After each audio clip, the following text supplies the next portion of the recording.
response to the protests at universities and growing anti-Semitism, today the Prime Minister called a roundtable meeting in Downing Street. He wants to stamp out anti-Semitism. He wants our universities to be bastions of tolerance. Well, you're a bit late, old son, on that one, I think. I've been saying for some years that I felt that our universities in this country had become madrasas of Marxism. Well, I think we can throw racism into the pot now as well. I am pretty unimpressed by all of them. Last night, this is hard to believe actually, the National Union of Students voted to expel the Union of Jewish Students. I mean, quite unbelievable that it happened. Even more unbelievable how little coverage that story has had today across the breadth of mainstream media. And then last night at the Cambridge Union, a good friend of mine, Peter Thiel, he's an American billionaire entrepreneur. He and Elon Musk together launched PayPal just over 20 years ago. Peter Thiel was speaking at an Oxford Union debate. This is how he was greeted during his speech.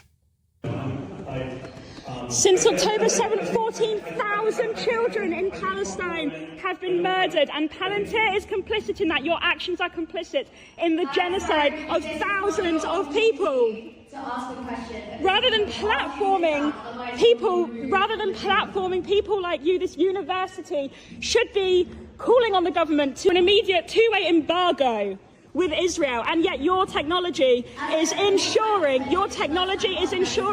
that hospitals are being bombed. You are complicit in genocide, and this university is platforming people who are complicit in genocide.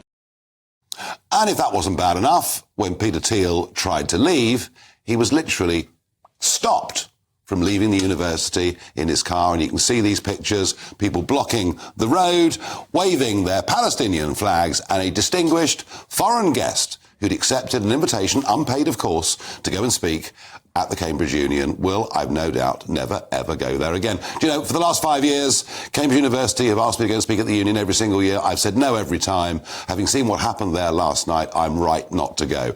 Who in their right minds would ever now go to have a free speech, open debate at the Cambridge Union?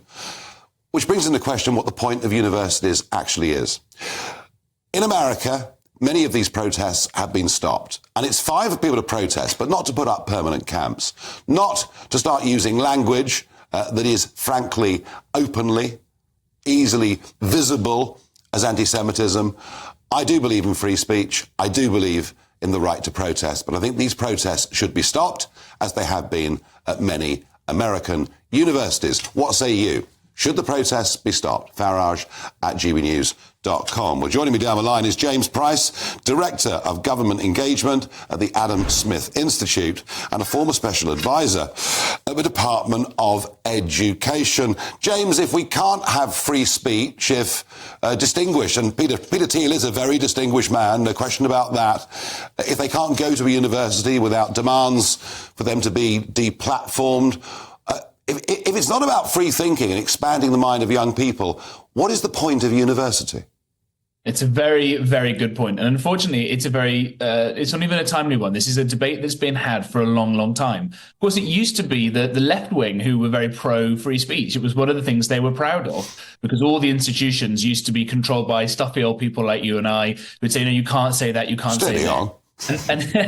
And that's where things like the Oxford Union and that I was president of, and the Cambridge Union as well, which are meant to be separate and independent of the universities, came up, so that people could have a free place where they could debate these kinds of things. Because you never know, you might be wrong, you might learn something in these places, but that's not the point of universities anymore. And you used the phrase madrasa. I think you're spot on.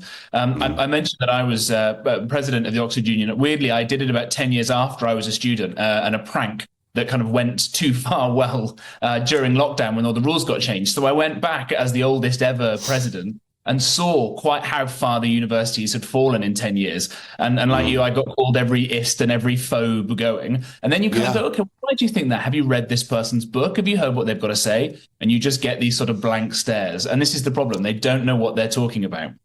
And it's happened very quickly. I remember going to the Oxford Union 25 years ago. I went many times, and I was debating issues that were minority issues, leaving the EU, controlling our borders, real minority issues at the time. And whilst I'd always lose the vote, I was actually listened to with a degree of respect. That wouldn't happen now, would it? No, and you saw it in that video there that Peter Thiel is giving an answer. There's always a question and answer session in these things, and anybody who's a member can stand up. And part of the fun is that you've got some little upstart 18-year-old who can challenge Peter Thiel, Nigel Farage, whoever it may be going in there. But this woman's not interested in that. She gets up halfway through an answer, rudely starts bleating into it, and is filming herself, of course, because that's the whole point. And you know, what are they actually complaining about? They're complaining about an issue thousands of miles away. And we've been told in university now for decades, rightly, that racism is very terrible. And it's got to a point now where racism is the worst thing anybody can ever do. And you know, fair enough, nobody wants to be racist. It's obviously very terrible. But when it comes to the single issue of that, these lefties fail. They're the ones saying, actually, you know, Jews can't walk freely on American campuses. They start targeting people who look openly Jewish. And whilst it starts with Jews, as we know from history, it never stops with them. First they came for the Jews. Quick final thought on this. I think the encampments being there on a permanent basis actually foments this kind of extreme behaviour more and more. They've had their fun. Is it time to close down these protests?